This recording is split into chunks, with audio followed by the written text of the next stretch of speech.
Samantala, pagbabahagi ng kaalaman para sa mga susunod na pulis, sentro ng ginanap na Philippine National Police Academy Alumni Homecoming.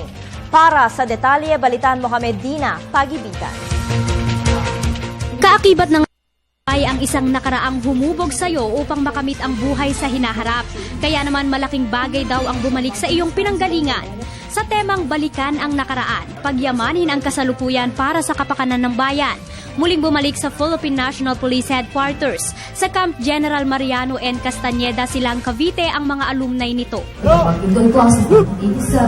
Layon daw nitong sariwain ang mga natutunan nila sa akademya na siya naman nilang ibabahagi sa mga future leader at gagabay sa bawat isa tungo sa tamang landas sa pagbibigay serbisyo sa bayan. Halagahan nito na napapakita namin yung strong commitment namin sa pagtulong namin sa peace and order ng ating bayan. Sinasariwa kasi ng balik akademya, yung babalikan mo ang iyong pinanggalingan.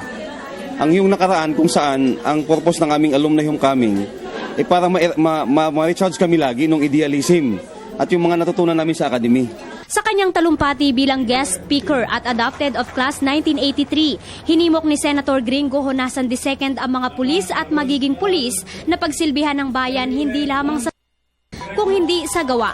Maging parte rin daw sana ang mga ito ng solusyon sa mga pagsubok na kinakaharap ng bayan, tulad ng kahirapan na siyang tunay at permanenteng kalaban ng demokrasya. So mahalaga na magbalik tanaw at sariwain yung mga natutunan dito.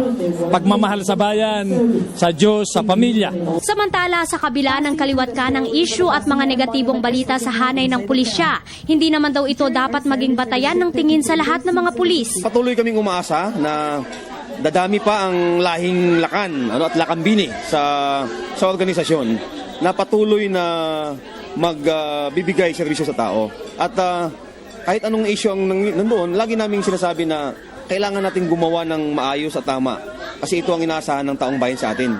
Utang namin sa taong bayan. Para sa Telebisyon ng Bayan, ako si Dina Pagibitan.